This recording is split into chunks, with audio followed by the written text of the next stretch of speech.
seleção dos nossos convidados é de inteira responsabilidade deles e não corresponde necessariamente à linha editorial da Brasil Central. Olá para você que nos acompanha, muito obrigado pelo carinho dessa audiência extraordinária que cresce a cada dia. Cresce porque você participa, você se inscreve no YouTube. A nossa meta é chegarmos até o final do ano a 400 mil inscritos. Para isso, contamos com você. Dê o joinha, acione as notificações e tenha acesso a um conteúdo de muita qualidade. Hoje nós temos muitos assuntos no TBC Debate. Aqui brigam as ideias e não as pessoas. Confira agora os destaques do programa de hoje. Congresso mira em Lula e articula mudar negociação de emendas. Esse vai ser o tema da nossa pergunta do dia. Ministro André Mendonça, do STF, pede destaque de 2 ações penais de réus do 8 de janeiro que eram analisadas em plenário virtual.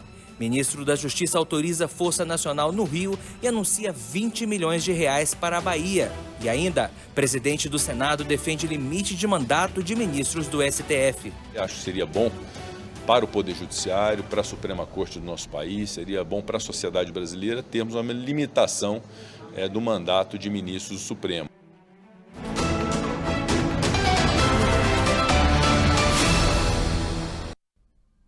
Congresso Nacional agora tocou na ferida inclusive do governo Lula, tocou na ferida do STF. Essa situação será resolvida. Comigo sempre, gigantes debatedores, um programa imperdível.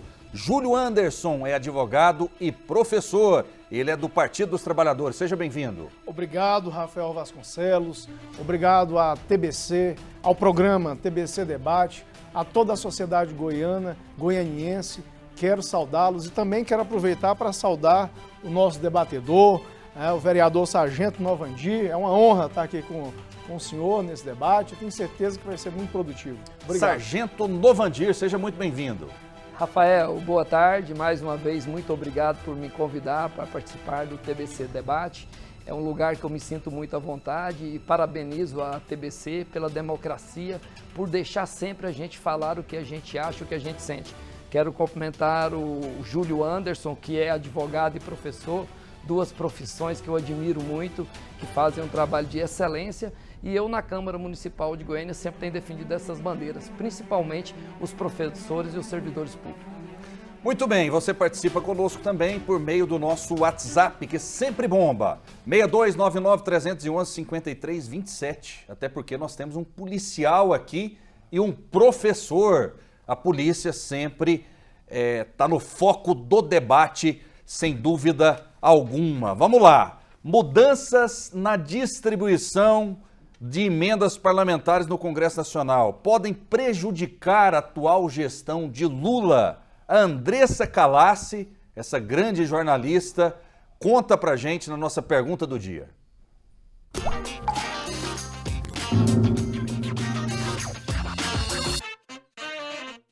A cúpula do Congresso prepara mudanças na distribuição de emendas parlamentares que reduzem ainda mais o poder do presidente Lula nas negociações políticas com deputados e senadores. Para o próximo ano, parlamentares influentes já articulam a criação de um novo modelo de divisão dos bilhões de reais e discutem até a criação de mais um tipo de repasse, a emenda de liderança. A ideia é que os líderes de cada partido possam ser responsáveis por essa parte da verba. A cota, pelo desenho debatido no Congresso, seria proporcional ao tamanho da bancada partidária. As maiores legendas, como PL e PT, teriam mais dinheiro, por reunirem mais parlamentares. Hoje não existe uma previsão de quando a emenda será autorizada. Auxiliares de Lula na articulação política dizem que esse calendário de liberação de emendas reduziria a margem de manobra para acordos em momentos decisivos no plenário da Câmara e do Senado. De acordo com analistas, Lula sairá enfraquecido se o Congresso aprovar a criação de emendas de liderança, porque o dinheiro para elas deverá sair dos cofres de ministros. Esse novo tipo de emenda tem sido pensado pelo Centrão após avaliar que o atual modelo deu influência significativa ao governo petista. A diferença é que, ao colocar o carimbo oficial de que a quantia é para emenda parlamentar, a verba fica reservada e garantida para deputados e senadores. Na prática, isso deixa os parlamentares menos dependentes de diálogo e de uma boa relação com o governo. Em outras palavras, congressistas se sentiriam menos pressionados a votar de acordo com os desejos de Lula. Por outro lado, os presidentes da Câmara, Arthur Lira, do Senado, Rodrigo Pacheco, e os líderes partidários sairiam ainda mais empoderados nesse novo formato. Diante dessa polêmica, eu deixo a seguinte pergunta para você de casa e para os debatedores. Congresso mira em Lula e articula mudar negociação de emendas. Qual a sua opinião? Pois é, que assunto, que bomba, hein, para o presidente Lula e também para o Congresso Nacional. A gente teve vários escândalos no passado recente da nossa democracia no que diz respeito a esse balcão de negócios que vira Brasília por parte de alguns deputados, por parte da articulação de presidentes da República, né? Acusam Fernando Henrique de ter agido de maneira errada no Instituto da Reeleição. Acusam e já aprovaram, né, que no governo Lula, no primeiro mandato, houve o mensalão. Essa medida, diante disso, desses escândalos, ela acaba sendo boa? Ela acaba dando independência ao parlamento? Professor Júlio Anderson. Olha, uma boa pergunta e um bom debate, um debate extremamente importante, porque, infelizmente, nós vivemos, felizmente ou infelizmente, nós estamos sob o presidencialismo. E o parlamentar, a função dele é legislar. O dinheiro tem que estar com o poder executivo. Essa é a separação de poderes. Evidentemente que os poderes têm que ser harmônicos. É evidente, é importante também o parlamentar poder ter sob o seu poder determinada quantia para poder investir nas suas bases. Porém, isso não pode ser a regra. A regra é que o poder executivo execute. Agora, o que ocorre? Eu tenho muito medo de passar, porque isso pode criar um poder extraordinário sobre o poder do presidente da Câmara. Seria um poder paralelo na sua visão? Olha, meu medo é que se desvirtue o presidencialismo e passe a adotar às escuras um parlamentarismo. Agora, evidentemente, por outro lado, a gente pode também evitar. Se passa, a gente tem menos capacidade, por exemplo, de fazer barganhas ou mensalões da vida, porque em todos os sistemas presidencialistas a gente vê esse tipo de situação. Veja que não é só no Congresso, né, professor? Olha, não é só no Brasil. E não é só no Brasil. Nós tivemos casos provado, como você mesmo falou, do mensalão, que passou pelo crivo do Supremo Tribunal Federal. Nós tivemos problema com o Fernando Henrique Cardoso, até nos Estados Unidos, com a aprovação de uma emenda constitucional importantíssima para a história da humanidade, que foi a emenda 13, que aboliu a escravidão nos Estados Unidos. O presidente Abraham Lincoln, de acordo com as fontes históricas e provadas, utilizou de barganha, de compra de deputados do Partido Democrata, que era do outro partido, de oferecimento de cargos. Então, infelizmente, não existe sistema perfeito. Nós estamos sob a égide do sistema presidencialista. Sargento Novandir, qual a sua visão? O senhor que é vereador por Goiânia, os vereadores enfrentam isso também? Um verdadeiro balcão de negócios? Rafael, eu estava fazendo um estudo aqui, só em um mês o presidente Luiz Inácio Lula da Silva liberou emendas para o Congresso no valor de 11 bilhões e 800 milhões. É um gasto muito grande que com certeza irá refletir na vida de todo o povo brasileiro. E infelizmente hoje essas emendas, ministérios onde tem articulação e a barganha, que nós temos que dizer a verdade, é uma negociação, uma barganha para votar a favor dos projetos que é de interesse do governo do PT. É uma moeda de troca? É uma moeda de troca. Isso aí tem que deixar muito bem claro para todo o povo brasileiro e eu acho que muitos já entenderam. Isso acontece muito também na Câmara Municipal de Goiânia. Pouco tempo atrás agora, eu servi pizza para os vereadores e para todos que estavam lá. Uma CEI da Comurg, uma CEI que é de extrema importância para a nossa cidade. Todos nós estamos vendo aí a cidade de Goiânia suja, a cidade de Goiânia cheia de buraco. E aí o que acontece? Abre uma SEI, onde inicia uma SEI com os vereadores revoltados, denunciando, mostrando e apontando falhas e corrupção. O senhor entregou pizza para os vereadores? Entreguei pizza. Aí na conclusão... Vamos ver se a gente resgata essas imagens, produção, por Verdade. gentileza. E eu queria saber qual foi a reação deles, né? Porque o senhor fez uma grande provocação ali. É verdade, muitos vereadores ficaram revoltados comigo e eu falei para alguns vereadores lá que eu não tenho problema nenhum quanto o vereador ficar magoado com a minha postura e o meu posicionamento, eu nunca vou mudar ele. Eu devo satisfação para o povo goianiense. O povo goianiense que votou em mim, me fez o segundo vereador mais bem votado de Goiânia, o único vereador do Brasil que triplicou a votação em plena pandemia. Já te ofereceram cargo em troca de apoio? Algumas vezes sim, mas isso comigo nunca aconteceu e nem irá acontecer. Eu trabalho de maneira independente e nunca vou abrir mão disso. E quando... Mas a proposta chega. Sempre chega para todos. Isso, infelizmente, em todas as câmaras municipais de Goiânia, em todas as assembleias legislativas, no Congresso. Infelizmente, chegou isso a proposta para o senhor disse não? Conversa de vamos conversar, vamos ver o que pode ser feito, eu não tenho diálogo através disso. Então, Rafael, é uma preocupação muito grande, porque você abriu uma SEI, gerou um gasto para a Câmara Municipal de Goiânia, gerou muito tempo. E na conclusão da SEI, ela foi entregue para ter um parecer da Câmara Municipal de Goiânia. Ela é enviada para o Ministério Público, ou seja, uma SEI arquivada. E o que aconteceu? Todos sabem que foi feita uma negociação que infelizmente prejudicou o povo goianiense. Imagine só, a Comurg era o momento que através dessa SEI nós tínhamos que salvar a Comurg. Infelizmente, no meu entendimento, nós prejudicamos mais ainda. Sim, esse assunto, ele municipal liga ao estadual e liga também ao nacional, evidentemente. Só para deixar claro, sua posição. O senhor é favorável a esse projeto que dá uma independência maior no que diz respeito a essas emendas para os deputados? Rafael, eu posso dizer até que é um sonho. É um sonho os poderes serem independentes. É um sonho o vereador, o deputado estadual, o deputado federal, o Senado votar conforme as pessoas que te colocaram lá. Quando terminou as eleições, eu ouvi muito dizer a seguinte frase: nós podemos ficar tranquilos que o Lula ganhou a eleição, mas a maioria dos deputados, senadores são de direita. Infelizmente eram. E eu falei isso no primeiro momento. Eles são de direita agora.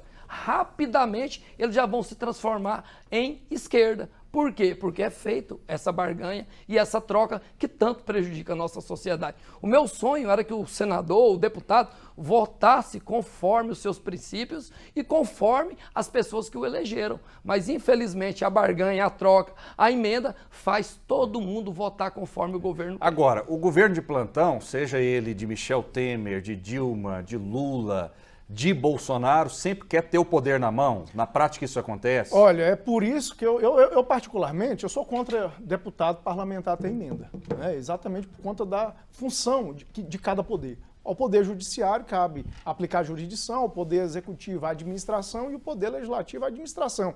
Evidentemente, eles são harmônicos entre si. É lógico que um faz o sistema de freios e contrapesos, um assume uma função atípica do outro em determinados deveriam ser momentos. Harmônicos nesse momento do Brasil. O problema que a gente vê é que no Brasil, infelizmente, isso não é só do governo do PT. No governo passado, por exemplo, a gente tinha um orçamento secreto que era 20 bilhões. 20 bilhões de orçamento secreto sem transparência nenhuma. A gente não sabia, e os escândalos vêm à tona hoje, e segundo a UOL, o site UOL, o que ele documenta? Que esse dinheiro, a maior parte desse dinheiro, é um dinheiro mal aplicado, desperdiçado, e isso de acordo com o site UOL. Por isso que eu sou contra. Eu seria contra, na verdade, total. Só que, infelizmente, não é assim que funciona. Só um minutinho. Hoje nós vamos ter as emendas. Eu acho que até em determinado limite é importante ter emenda, mas nada absurda. Eu acho que, por exemplo, tem que ter um teto. 10 bilhões já é muito. Imagina no governo passado que era 20 bilhões. E de forma secreta, que vinha para o presidente da Câmara. O que e mudou? O presidente Continua secreto. Não continua secreto. Hoje tem mais transparência. A diferença é que hoje é negociado boca a boca. Então, o que eu acho que não é um bom sistema também, porque antes era o próprio presidente da Câmara que negociava, que vinha um parlamentar e vinha para os cardeais que controlavam, e hoje, se passar esse projeto dessa criação dessa nova emenda, os líderes vão ter um poder extraordinário, gigante, e mais, vão beneficiar alguns partidos, como por exemplo o próprio PT, que é a segunda bancada, vai ser beneficiado junto com o PL, e os partidos menores, como que fica nessa negociação? Exato, eu sou contra. Para a gente concluir o assunto e Rafael, passar para o próximo. Eu concordo com o doutor Anderson, Júlio Anderson, que realmente os poderes têm que ser independentes, mas eu tenho que desconcordar totalmente dele, que todo o poder executivo consegue o resultado em uma votação. Prova disso que muitas matérias de extrema importância para o nosso país foi rejeitado na Câmara Federal, foi rejeitada no Senado. Por quê? Porque o Bolsonaro, ele não negociava, ele não tinha esse tipo de articulação e barganha. E é isso que nós começamos a dizer no início.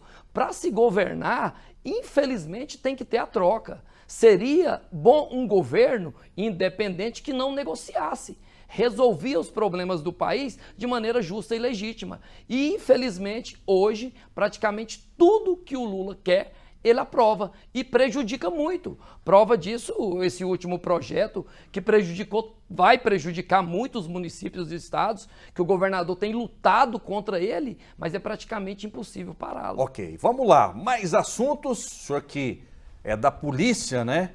Vai falar com propriedade a respeito desse tema. O ministro da Justiça e Segurança Pública, Flávio Dino, assinou ontem uma portaria que autoriza o uso da Força Nacional no Rio de Janeiro e que libera 20 milhões de reais, que serão investidos na segurança pública da Bahia. As duas regiões enfrentam uma escalada de mortes violentas nas últimas semanas, incluindo o aumento das mortes em confrontos com a polícia.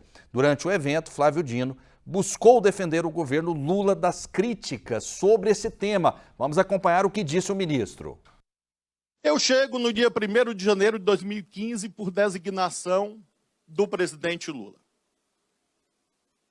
E vejo, perplexo, a cobrança reiterada de que em 2023 eu simplesmente pegasse essa lei e jogasse no lixo.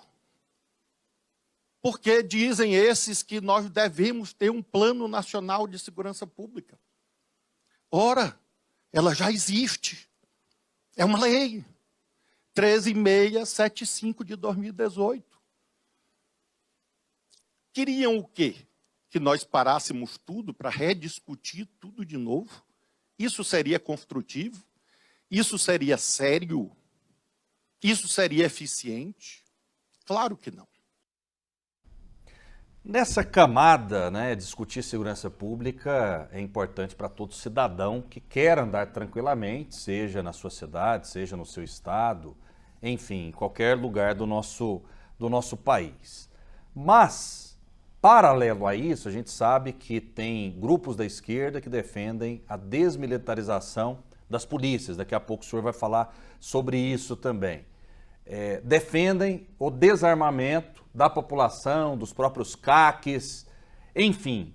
E a segurança pública nesses primeiros meses talvez tenha sentido o golpe de maneira muito clara.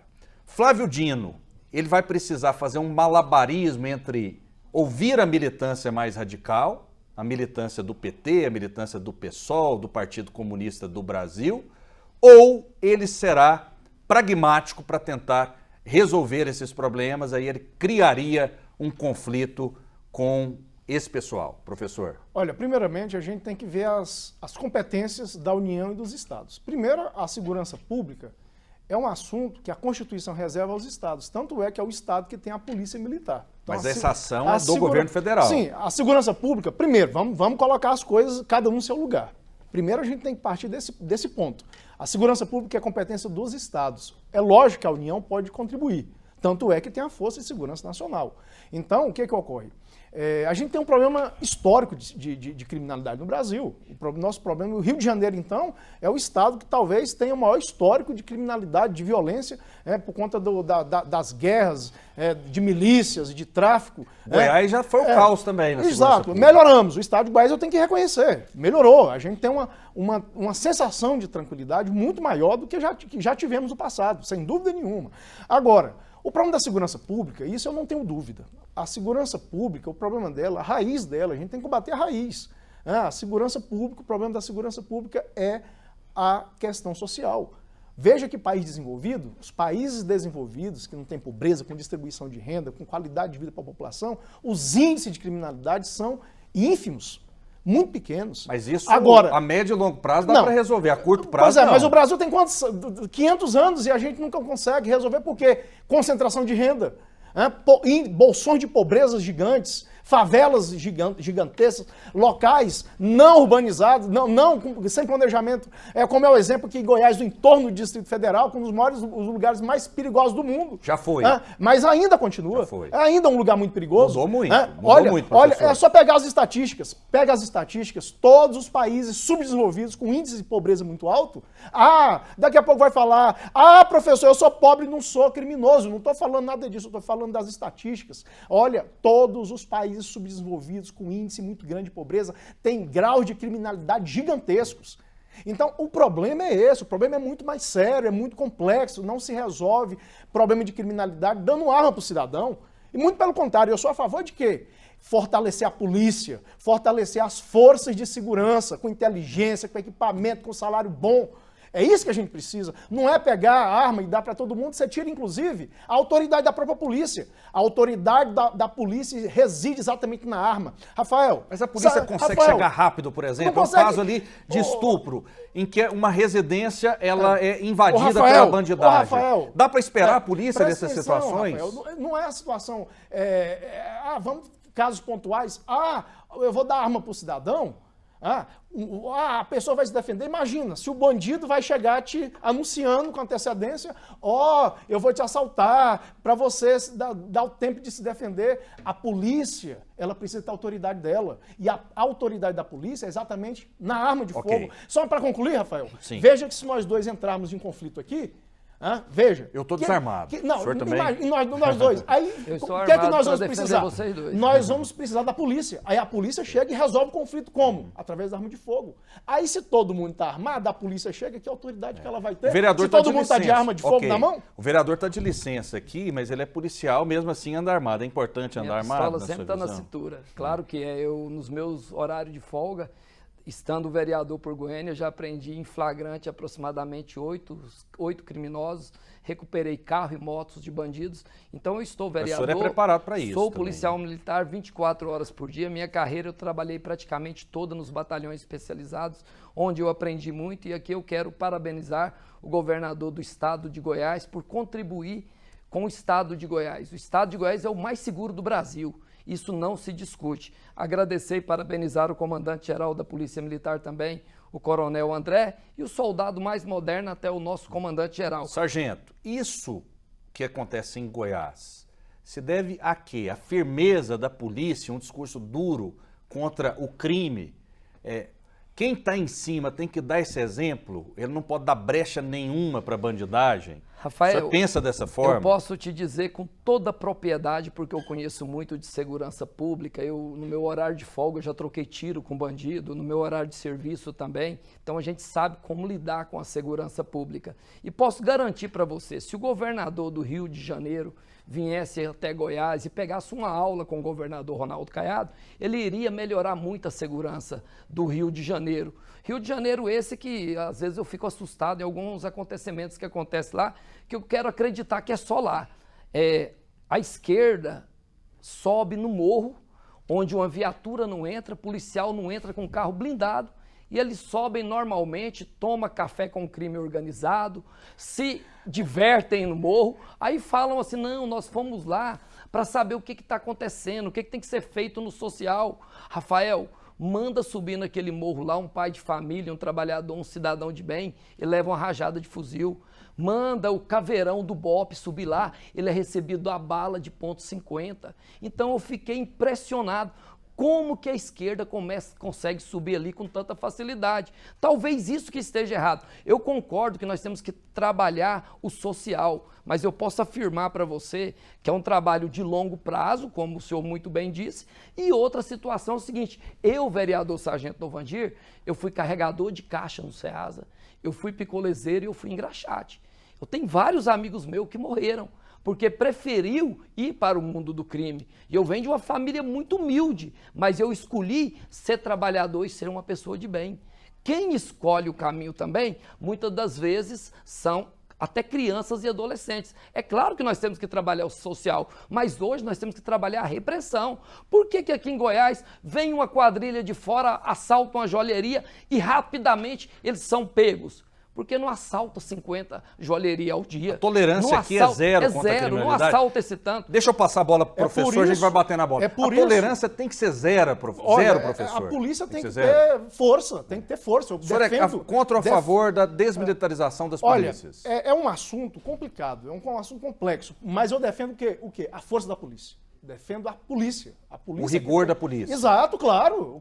Quem está fora da regra tem que ser combatido, seja quem for. A gente não pode passar a mão em quem está desvirtuando, bagunçando a sociedade, matando, assaltando. Tem que ser rigoroso e eu defendo isso. É por isso que eu sou a favor de quem tem arma de fogo, apenas a polícia, e arma de fogo com qualidade, arma de fogo com segurança. Não essas pistolas que tem que a gente teve até pouco tempo dessa fábrica Taurus, que estava disparando na perna de policial. Então, vejam vocês, a gente precisa investir.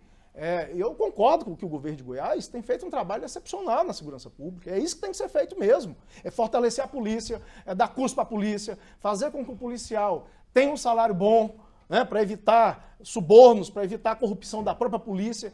Esse é o exemplo de segurança pública. Ok. Vamos lá então, vamos bater a bola que tá bom demais aqui o debate sobre segurança pública. Sargento Novandir, também professor Júlio Anderson, do Partido dos Trabalhadores. Câmera na farda dos policiais. Qual que é a visão de vocês? Isso ajuda ou atrapalha, deixa o policial inseguro para agir? O senhor vive na pele, já viveu na pele essa situação. O senhor é policial. O que o senhor pensa sobre isso? Rafael, é só fazer um estudo. Você vai aos estados onde foi instalada câmeras na farda do policial e vê a quantidade que aumentou a criminalidade.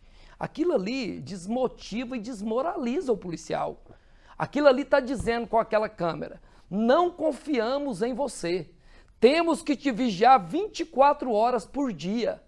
Imagine só que absurdo. Um policial militar, um policial civil, rodoviário federal, policial federal, quando ele entra em um confronto, além dele responder na justiça, nós militares respondemos de maneira paralela também na corregedoria. Já teve situação que o judiciário entendeu que foi legítima defesa e a corregedoria entendeu que não. Então nós somos fiscalizados, nós trabalhamos dentro da legalidade, mas nós trabalhamos de maneira dura. Porque se nós soubermos que em Goiânia ou no estado de Goiás tem um criminoso faccionado que está tirando a vida do trabalhador, que está cometendo latrocínio, Rafael, nós vamos lá na porta dele, ó. Não tem lugar no estado de Goiás que uma viatura com 2 policiais não entram. Deixa eu colocar mais um elemento aqui rapidinho. Olha só essa notícia urgente. Líder máximo do PCC, Marcola, tem prisão revogada pelo TJ de São Paulo, Tribunal de Justiça de São Paulo. Esse tipo de notícia, esse tipo de passação de pano, digamos assim, para criminalidade, ela não desmoraliza a polícia que faz o seu trabalho, professor Júlio Anderson? Olha, como que o senhor vê uma decisão como essa? Olha, Rafael, primeiro, eu não vi os autos. A notícia acabou de sair, a gente, para poder manifestar sobre a decisão judicial, a gente, primeira coisa, tem que analisar os autos. Eu sou advogado, eu não posso vir aqui, no calor da emoção, falar mal ou ruim. Primeiro, porque o juiz, para decidir, ele tem que decidir conforme a lei, conforme as regras da Constituição Federal, conforme o caso concreto, se tem elementos para a liberdade ou se não tem. O juiz ele tem que agir de forma técnica, ele não pode agir com emoção. O juiz ele tem que ser imparcial e que seja quem for o réu, porque nós temos uma garantia constitucional, todos nós. É isso que está o Estado Democrático de Direito. Eu não estou defendendo a liberdade dele, não. Né? Não confunda em defender a liberdade daquele que se diz criminoso ou que a sociedade considera como criminosa. O que eu estou defendendo aqui é o quê? A aplicação da lei. Sim. A aplicação da lei, porque todos nós temos direito, desde o acusado de um roubo de pão até o acusado de tráfico de drogas, de crime contra a humanidade, de genocídio, todos devem ter o devido processo legal, ser julgado conforme a lei do país. Deixa eu mandar um abração aqui para o nosso presidente Reginaldo Júnior, que está hospitalizado e está melhorando a cada dia, graças a Deus, e está acompanhando o debate, diz que o debate está muito bom. O debate entre o sargento Novandir, vereador por Goiânia, do Avante, e o Júlio Anderson, advogado e professor, né? Como o nosso presidente Reginaldo Júnior faz falta. Ele é a alma da Brasil Central e mudou a história da comunicação em Goiás, assim como o governador Ronaldo Caiado, a gente tem que falar a verdade, mudou a história da segurança pública no estado. Meu amigo, meu irmão, Reginaldo Júnior, recuperação, que Deus te abençoe. Estamos todos em oração, inclusive você que está em casa, puder tirar alguns minutinhos, né, para colocar a vida do Júnior na presença de Deus, a gente agradece muito e daqui uns dias, pouquíssimos dias, ele estará de volta com toda certeza. Vamos lá, Rafael, vamos lá então, pois não. Você me dá uma sargento, parte, né, nessa questão do líder do PCC, isso aí é uma questão social. Isso é uma questão social. Você já imaginou nas favelas, no morro, onde a criança, e muitas das vezes a grande maioria dos adolescentes, tem como seu ídolo o chefe da facção? Aí ele ver o seu líder, que é líder até hoje do PCC, preso, ser solto. Será que a criança e o adolescente, doutor Anderson, não vai refletir? Esse caminho aqui é bacana, esse caminho é bom. Olha o que o líder do PCC já fez, quantas vidas ele ceifou, quanto ele já prejudicou o nosso país. Sargento, e deve ser processado e julgado por isso. Exatamente, mas imagine só, a soltura dele. Isso é uma questão social. Pois é, mas quais são as circunstâncias? Porque o que nós entendemos? O que nós entendemos? Nós não se apegamos no exemplo positivo? Então, se ser trabalhador e ganhar um salário mínimo, você está sofrendo, está trabalhando muito e tem uma vida com muitas dificuldades. Agora, ser líder do PCC e ser bandido dá certo?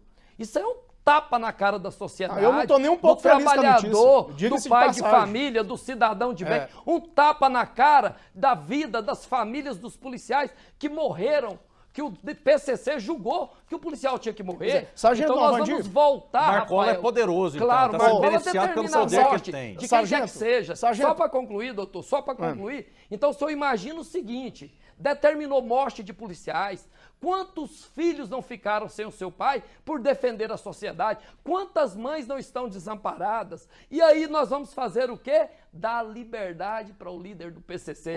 Gente, onde nós vamos parar? Essa é a questão social. Sargento, eu não estou aqui comemorando liberdade de ninguém. Eu quero deixar isso bem claro.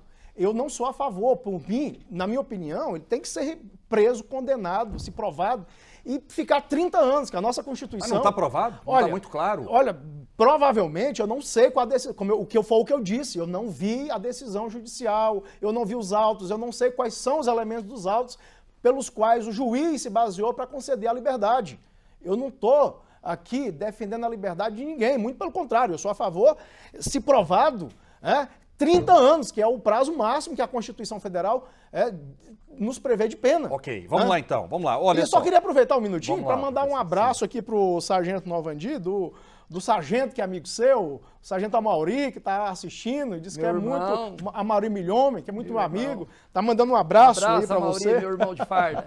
Vamos lá então. Benedito Mariano, um dos fundadores do Partido dos Trabalhadores e atual secretário de Segurança de Diadema, defendeu em entrevista ao jornal Folha de São Paulo a recriação do Ministério da Segurança Pública. Segundo Mariano, a exclusividade de uma pasta para segurança daria mais centralidade ao tema. O fundador do PT destacou a situação da Bahia, que atualmente é governada pelo seu partido e que teve quase 70 registros de mortes em confrontos policiais em setembro.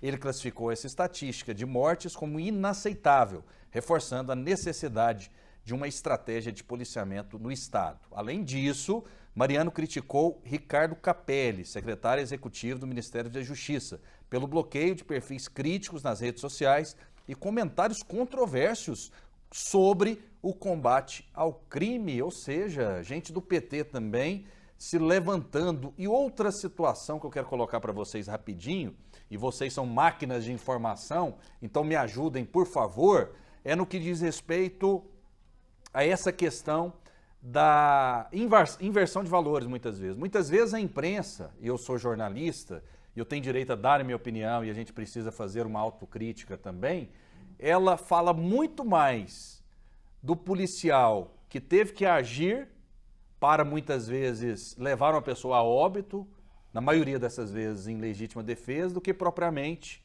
né, da vida do cidadão. Por que que acontece essa inversão de valores? Rafael, Sim. Você imagine só... Isso desanima a polícia? Algumas coisas isso que está acontecendo no Rio de Janeiro, o que acontece em São Paulo, que está crescendo muito a criminalidade. Aquele fato ocorrido com aquele policial da rota, me falhou na lembrança que o nome dele, que estava em patrulhamento, o crime organizado dentro de um determinado lugar estratégico, atirou na cabeça dele e matou ele de imediato, deixando 2 crianças órfãs, deixando a família desamparada. E o que a esquerda disse? O que o ministro da Justiça disse? Que me deixa pasmo. Vamos investigar a ação da Polícia Militar. É isso a inversão de valor, como o senhor muito bem disse. Só imagine só, nós tínhamos que investigar aquele local onde tem um crime organizado para nós acabarmos com eles de uma vez por todas. Sargento. Mas não, houve confronto depois dessa situação e o posicionamento da esquerda e também do ministro da Justiça é para investigar a troca de tiro da polícia. Deixa eu só corrigir minha informação aqui. Na verdade, o Tribunal de Justiça de São Paulo revogou a prisão preventiva de Marcos Williams Herbas Camacho, ele que é conhecido como Marcola, líder máximo da organização criminosa, primeiro comando da capital. A decisão se refere a crimes cometidos por Marcola em maio de 2006, durante os ataques realizados contra policiais militares no estado de São Paulo. Então, na verdade, foi o contrário. O acórdão com a revogação foi publicado na última sexta-feira. Apesar da decisão, o líder do PCC não deixará a Penitenciária Federal de Brasília, onde foi transferido em janeiro de 2023. Não, na verdade, ele foi inocentado de alguns crimes, Sim. Né? Só que ele não será solto por conta disso, né? Porque tem a condenação ampla, né? Exatamente. Desses crimes ele foi absolvido. Mas mesmo assim, pode ser ruim, né? O senhor é advogado, o senhor tem muito mais conhecimento que eu, acho que talvez que o Rafael também. Então, só para deixar claro que ele não será liberado, a gente tem compromisso com a informação aqui. Claro. Alguns veículos de comunicação colocaram de outra forma de maneira e a gente acabou embarcando. Mas, de qualquer maneira, ele foi inocentado. Então, a gente tem responsabilidade com a informação. O que acontece? Pelo que eu conheço do caso, ele tem uma lista farta de crimes, não é um crime só. Então, ele foi denunciado, tem várias denúncias, vários processos judiciais, várias ações penais, é amplo, é invejável, é para qualquer criminoso. Ele tem um currículo criminal invejável para qualquer bandido, para qualquer integrante da máfia. O fato é que ele recebe aquele monte de denúncia, e às vezes a denúncia não procede, aí absolve de um crime ou outro. Okay. Mas, doutor, era isso que eu queria falar, Rafael, nessa questão, porque nós já acompanhamos alguns fatos aí. O doutor Júlio Anderson tem mais propriedade por ser advogado, mas eu já vi nessa situação. Você prende um criminoso com 30 passagens pela polícia, por passagens por tráfico de drogas, ele é preso com 300 quilos de pasta base, e lá no final do julgamento, houve uma falha lá no início. Então lá o bandido ganha liberdade. Olha para você ver, Rafael, foi ver a falha no processo e ele ganhou a liberdade. Os 300 quilos de pasta base que ele foi preso com ela em flagrante, não foi levado em conta. Vamos lá então. Então vamos falar dessa inversão de valores, né? Existe mesmo isso na política? Por exemplo, a gente vai falar dos atos do 8 de janeiro e daqui a pouco eu formulo a pergunta até óbvia. Olha só, o indicado por Lula para comandar a Agência Brasileira de Inteligência em maio, Luiz Fernando Correia, comentou em entrevista publicada nesta segunda-feira pelo jornal O Globo os atos do 8 de janeiro. Segundo Luiz Fernando, o sistema estava caótico. Ele conta que não tinha uma lógica, um funcionamento adequado e questionou a atribuição total da responsabilidade à ABIN por ser órgão central. Em depoimento à Comissão Parlamentar Mista de Inquérito do 8 de janeiro, o ex-diretor adjunto da ABIN, Saulo Moura da Cunha, afirmou que o general Gonçalves Dias, que era ministro do Gabinete de Segurança Institucional do governo Lula, durante os atos de vandalismo, determinou a remoção de seu nome da planilha sobre os alertas enviados pela agência nos dias anteriores à invasão às sedes dos três poderes. Essa é uma das várias dúvidas que pairam sobre aquele dia. Vocês não acham que a gente está vendo aí que o Marcola foi absolvido de alguns crimes? Vocês não acham que essas penas para quem adentrou o Congresso Nacional, cometeu vandalismo, enfim, errou de maneira grave, na minha visão, essas penas não são duras demais, não? Porque a gente vê, e o senhor é da polícia, né? Estuprador muitas vezes ficar impune, ficar solto, assassino ficar solto, às vezes passam por audiências de custódia de maneira instantânea e têm a liberdade decretada. Está acontecendo um exagero por conta dessa situação, Novandir? Qual a sua visão? Rafael, esse 8 de janeiro foi o ato mais cruel e covarde que eu vi acontecer na história do nosso país. Todos nós sabemos, eu participei da manifestação de frente ao Exército, que é lá no Jardim Guanabara, um protesto, uma manifestação 100% pacífica, não teve nenhum tipo de problema, não teve briga, não teve confronto, não teve nada. E esse 8 de janeiro ficou marcado na história do nosso país por prender pessoas que nem lá estiveram, Rafael. Pessoas que estavam na porta do quartel foram presas. Pessoas que eram inocentes. Eu, policial militar, eu participei de vários protestos. E na minha época de policial militar, eu trabalhava no batalhão de choque, onde nós éramos responsáveis por fazer o trabalho para repreender quem está quebrando e depredando. Quem mais depredou e quebrou, inclusive quebrou toda a Secretaria Municipal de Educação no setor universitário, foi o pessoal de esquerda. O que é feito o procedimento? Quem quebrou foi conduzido e autuado na delegacia, mas não foi chamado de terrorista, não pagou uma pena igual esses vários inocentes estão pagando. E agora, inversão de valor, você diz com muita propriedade. Às vezes você vê o criminoso com 27 passagens, igual aconteceu no Jardim Guanabara, um latrocínio, um dono de supermercado e o gerente perderam a vida. O bandido tinha 27 passagens, estava solto. Agora você vê uma pena de 17 anos para um pai de família que nunca teve uma passagem pela polícia, Rafael, ser julgado dessa maneira cruel e covarde. Cadeia fechada. Só quem não pagou um preço de puxar uma prisão sendo inocente, que talvez vai entender o que eu estou dizendo. Eu como repórter, viu, professor, eu fiz uma reportagem que me deixou estarrecido. Isso 10 anos atrás, por isso que eu digo que Goiás vivia o caos absoluto de um comerciante que foi assaltado 27 vezes. E é tão engraçado, e depois eu quero até resgatar essa reportagem, que ele conhecia o bandido e o bandido conhecia. E ele já dizia o seguinte: não, vou abrir a gaveta aqui para você já levar rigorosamente tudo. Tamanho o sofrimento e tamanho a impunidade. Eu acho que todo mundo concorda em relação a essa situação. Mas vamos dar seguimento? O ministro André Mendonça, do Supremo Tribunal Federal, pediu destaque de 2 das 5 ações penais de réus pelos atos de 8 de janeiro, que serão analisadas, na verdade, em plenário virtual. Agora, o julgamento das ações são suspensas e voltam a ser analisadas no plenário físico. Embora os ministros tivessem maioria no ambiente online pela condenação das 2 rés, com pedido de destaque, somente o voto da ministra aposentada Rosa Weber continua a valer. Alexandre de Moraes, Edson Fachin, Dias Toffoli, enfim, todos os ministros terão que apresentar suas opiniões novamente.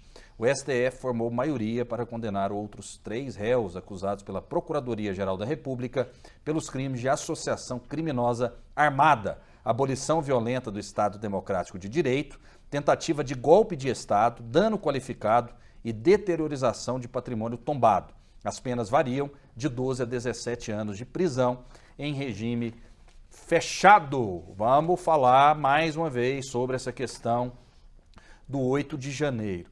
Não existe um lobby grande demais para que essas pessoas sejam punidas de qualquer jeito? Por exemplo, eu vou fazer o TBC Debate aqui. Eu não gosto do TBC Debate virtual, embora a gente tenha essa tecnologia à nossa disposição. Eu gosto de olhar o olho no olho, de nós interagirmos fisicamente. Por que de repente, numa manobra ou numa decisão de um ministro, coloca-se o plenário virtual? Isso está certo ou está errado, professor? Olha, vai depender. Como eu falo, eu, como advogado, eu tenho que ter prudência naquilo que a gente analisa, quando a gente analisa decisões judiciais. O fato é que foi muito grave a depredação do patrimônio público no dia 8, a tentativa de golpe, porque ali foi uma tentativa de golpe. Ali não tem dúvida que houve uma tentativa de golpe e a abolição do Estado Democrático de Direito. Isso não tem dúvida. Agora, o que ocorre? Com as penas desses condenados, né? Tem que analisar primeiro o caso concreto, o que cada um foi acusado.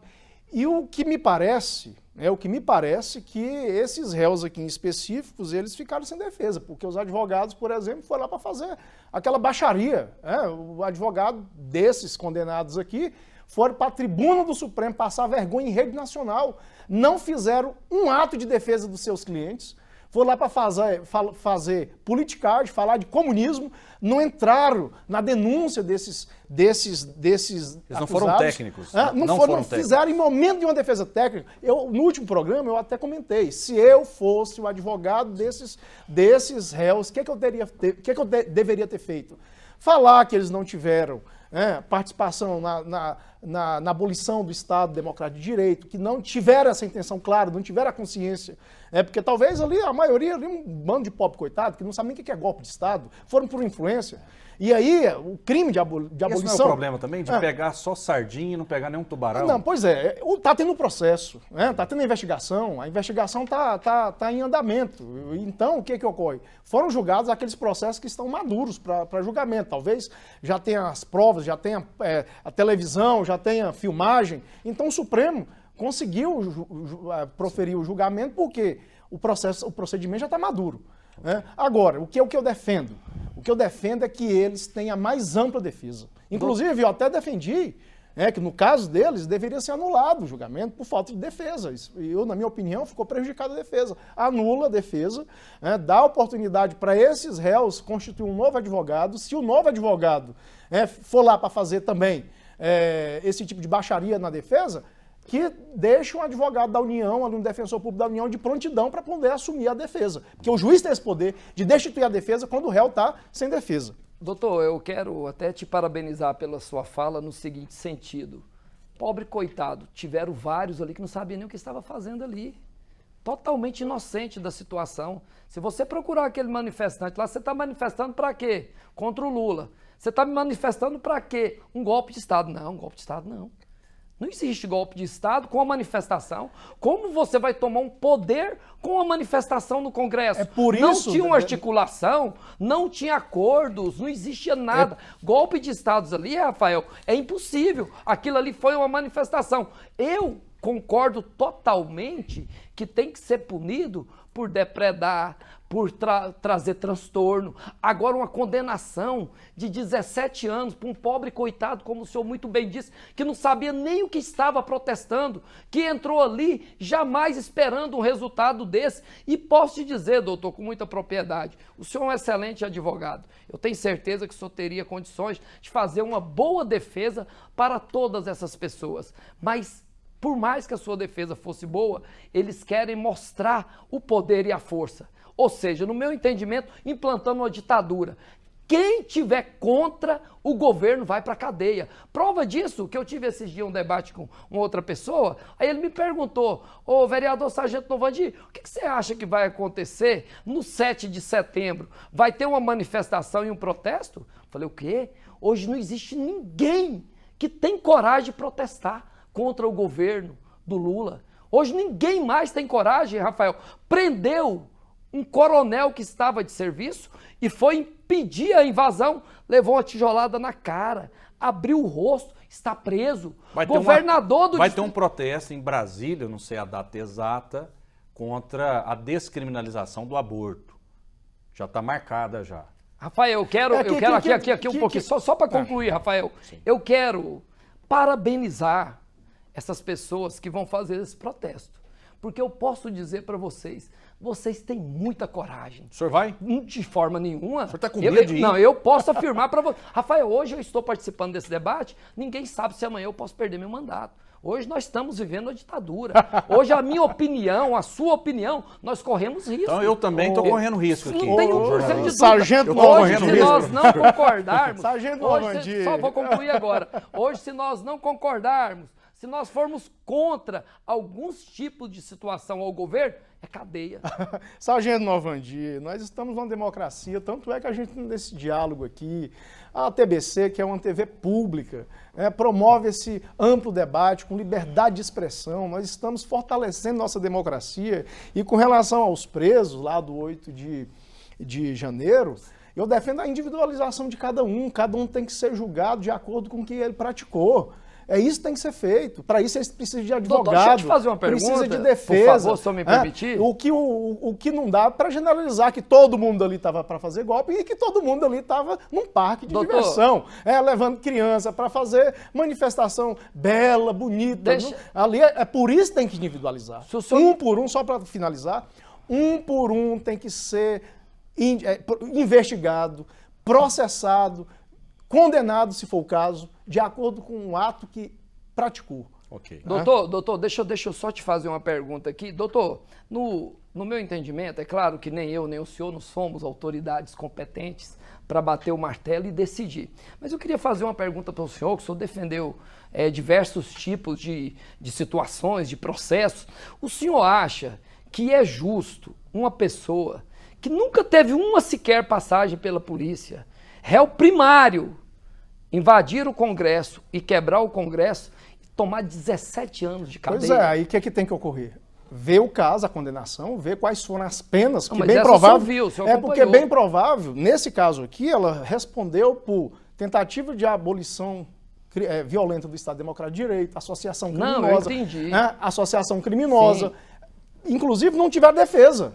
A pergunta não é essa. A pergunta que eu estou dizendo é se o senhor acha que é justo. Olha, sim ou não? A dosimetria da pena tem que ver. O caso concreto, tem que ver o caso concreto. Tem até um questionamento aqui. Tem que ver o caso concreto, só para finalizar, porque é o seguinte: se junta todos esses crimes, poderia dar até mais. Porque não foi por um crime só. Não foi por um simples depredação. Aí tem que ver a dosimetria. À primeira vista, eu acho que se aquela pessoa depredou. Réu primário. Tem diversas situações, inclusive de atenuantes. Tem que ser observado. Bem provável, teve atenuante. É por isso que o cidadão, o réu, precisa de advogado para fazer a defesa. E claramente esses réus não tinham advogado. O tempo é nosso inimigo aqui. O tempo é nosso inimigo. Vamos lá. Olha, tem uma pergunta, inclusive, nesse sentido. Por favor, deixa o nome, importante, para a gente registrar aqui. Como seria essa tentativa de golpe? Eles iriam sentar na cadeira do presidente e governar o país, desarmados e sem exército? Exatamente. Já houve, sim ou não, na história do mundo, algum golpe sem arma, no caso? E aquela quantidade de pessoas, você não precisa Em uma nota, professor. Você não precisa de um golpe, de uma multidão de armas para dar um golpe. Olha o exemplo da história. Júlio César, quando ele invadiu Roma, ele entrou apenas com a 13ª legião, uma única legião, quando Pompeu tinha praticamente todo o exército de Roma. Mas eles estavam armados? Tinha armas, evidentemente, mas uma legião apenas. Quando você viu o golpe no Gabão, foi uma meia dúzia de 500 militares tomaram. Então você não precisa ter uma estrutura fortemente armada para dar um golpe. Vários golpes. Aí a história está aí para provar. Eu queria ter o nome desse participante aí e te parabenizar pelo seu posicionamento, pelo seu entendimento, que foi com muita sabedoria. Tomar o poder com aquela manifestação Sargento Fernandes, parabéns, viu, meu irmão? Realmente é dessa forma. Seu amigo, ele falou que é seu amigo. É impossível, se for o Fernandes que trabalhou comigo lá no Choque, falou que é seu amigo. E todos são meu irmão de farda, é meu amigo, meu irmão. Mas uma tomada... O senhor que mandou ele fazer a pergunta? De forma nenhuma. Estava combinado ou não? De jeito nenhum. Essa aí eu vou falar pro senhor, eu vou colocar ela até aqui agora na minha agenda para quando a gente for falar sobre isso. Vamos lá então, olha só, o presidente do Senado, Rodrigo Pacheco, afirmou nesta segunda que é favorável à ideia de mandato com prazo fixo para os cargos de ministro do Supremo Tribunal Federal. Vamos acompanhar. Essa é uma tese que eu já defendi publicamente, continuo a defender, acho que seria bom para o Poder Judiciário, para a Suprema Corte do nosso país, seria bom para a sociedade brasileira termos uma limitação do mandato de ministros do Supremo. Agora que já resolverá a segunda vaga de responsabilidade do presidente Lula, eu acho que preenchida essa vaga é o momento de nós iniciarmos essa discussão no Senado Federal e buscarmos a elevação da idade mínima para ingresso no Supremo Tribunal Federal, a fixação de mandatos na Suprema Corte, num tempo também que dê estabilidade jurídica até para a formação da jurisprudência do país. Essa é uma tese aplicada em outros países do mundo, é uma tese defendida por diversos segmentos, inclusive por ministros e ex-ministros do Supremo Tribunal Federal, e eu acho que é uma tese possível de ser debatida e discutida no Senado Federal. A minha tese, e eu sou cidadão, jornalista, eu tenho direito a ter também, ela é até meio utópica. Para mim, quem deveria escolher era o povo.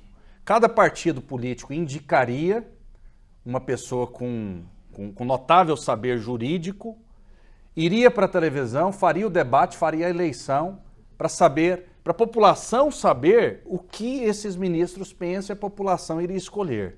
A minha tese é meio utópica. Rafael, mas sua tese ela é de excelência, porque você imagina o seguinte, eu não sei se eu vou sofrer alguma penalidade em dizer isso aqui, hoje o Supremo, ele governa o país.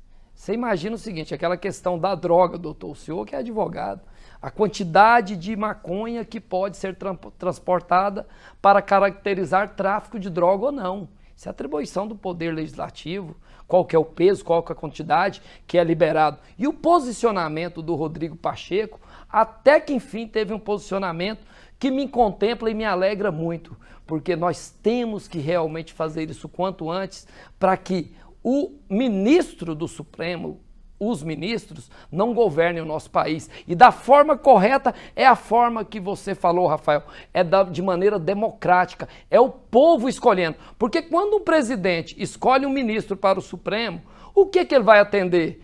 Você já viu alguma vez um ministro votar que foi indicado pelo Lula contra o Lula? Okay. Eu não lembro, viu, doutor? Vamos fazer o seguinte, vamos registrar as participações. 30 segundinhos, pois não. Eu acho, só para fazer o contraponto, é muito perigoso a gente criar normas com histeria. A gente tem que ter ponderação para mudar regras. A gente precisa ter uma jurisprudência consolidada. A gente não pode simplesmente renovar o Supremo Tribunal Federal ao calor da histeria, porque hoje metade da população é contra o Supremo Tribunal Federal e boa parte da população nunca abriu um livro de direito para entender como que funciona o Supremo, como funciona o julgamento de uma corte superior. Mas essa ideia minha poderia virar um projeto de lei? Olha, é possível.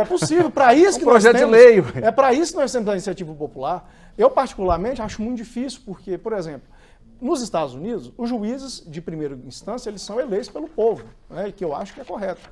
Agora, para se eleger um ministro da Suprema Corte, é uma coisa mais complicada.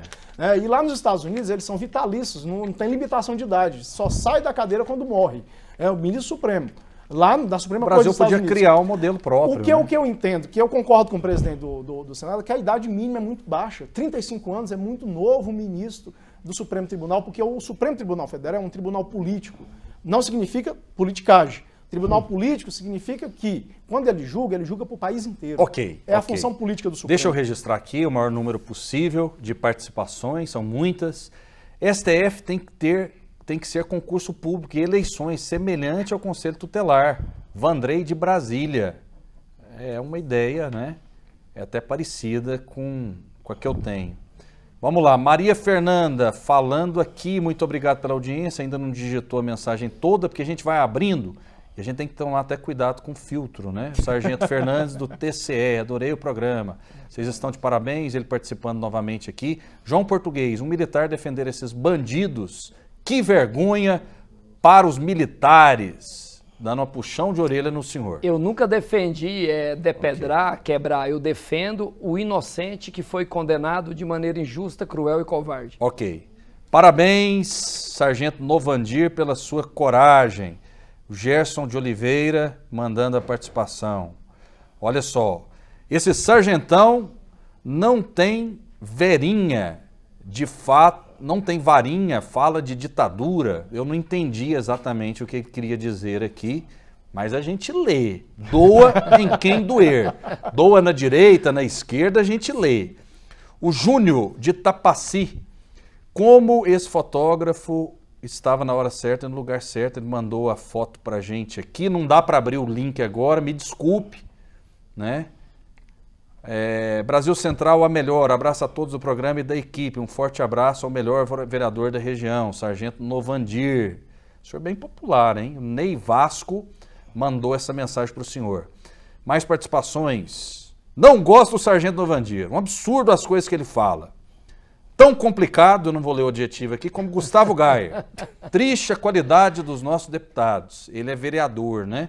Você podia deixar seu nome, por gentileza, é importante a gente registrar. Mais participações. Eu me chamo Djalma, esse advogado é um comunista a favor do Lula. Vocês, comunistas, defendem. Tá na cara que esse advogado ficou feliz com essa notícia. Essa turma do PT são todos farinha do mesmo saco. Eu só recomendo ele ler o que significa comunista. Vai ver que eu não tenho nada de comunismo. O Djalma. Tudo bem, quero saber do vereador Novandir, dando os parabéns para ele. Se a Prefeitura de Goiânia vai chamar os contratos que já saíram. Isso, é um projeto de lei que está na Câmara Municipal de Goiânia, que quem saiu ou vai sair até 31 de dezembro poderão voltar. E eu estou na luta pelos contratos também, buscando estender de 2 para 4 anos. Inclusive, esse projeto de lei esteve na pauta no dia de hoje, mas infelizmente não deu quórum para votar. E convido vocês, contratos temporários, vão todos amanhã para a Câmara Municipal de Goiânia para nós lutarmos pelos seus direitos, senão a gente perde. Ok. Vamos lá. Me ajudem aqui porque a gente está no finalzinho. A maioria dos jovens e adultos que conhecem situação social desfavoráveis não estão fazendo nada para sair dessas situações. Não criam e nem aproveitam oportunidades, além de rejeitarem ofertas de trabalho. Professor e sargento Hamilton Tavares. Tem muito sargento participando hoje. Muito obrigado, sargento. Um grande abraço para o senhor. Mais participações. Arma não para a segurança pública e não para protegerem. Vocês já perceberam que o policial, quando está à pazana, quando é atacado por bandido, muitas das vezes não dá tempo de reação. Defender, a maioria morre. Um leigo que não sabe usar a arma, o bandido mata e leva a arma. Até o Bolsonaro já foi assaltado, já, né? Arma para o cidadão de bem e cadeia para o bandido e criminoso. Mas para o cidadão de bem, ele tem que ter o direito de fazer a escolha de ter a sua arma ou não. Vamos lá. O Mike, eu sou a favor da câmera, sim. Quem não deve, não teme. Muitos policiais abusam do poder. Isso não muda nada se agir perante a lei. Sem abuso, é bom para todo mundo. Muito obrigado. Mais participações a todos da bancada. Esse vereador é diferenciado, tem o meu respeito. Opinião aqui do Lindomar, participando conosco. Rafael mora em São Francisco do Piauí. Aqui na minha cidade, por ser muito pequena, só temos policiais nos finais de semana. Pergunta para o moço da esquerda como podemos fazer para nos defender aqui no interior, que nem polícia tem. Esse cara não conhece a realidade da segurança pública do país. Às vezes, em algumas cidades do interior, isso acontece mesmo, não tem polícia, e aí, né? Você tem que ter cada regra, cada situação, uma situação. Tem uma exceção. Ok. É mensagem demais, eu tentei me esforçar aqui. Muito obrigado ao educadíssimo professor Júlio Anderson, advogado e professor do Partido dos Trabalhadores. Rafael Vasconcelos, muito obrigado pela oportunidade. Um abraço a todos os telespectadores e ouvintes aqui da TBC. Eu quero agradecer a gentileza e a elegância do Sargento Novandir pelo debate. Muito obrigado, Sargento, pela contraposição de ideias com respeito e elegância. Obrigado. Sargento Novandir, vereador por Goiânia, muito obrigado. Rafael, mais uma vez, muitíssimo obrigado por me convidar para participar do TBC Debate. Doutor Júlio Anderson, para mim foi uma satisfação debater com o senhor também. Mas depois a gente vai conversar, eu vou tentar trazer o senhor para a direita. O senhor acabou com muito bom. Muito obrigado, fiquem com Deus e até a próxima.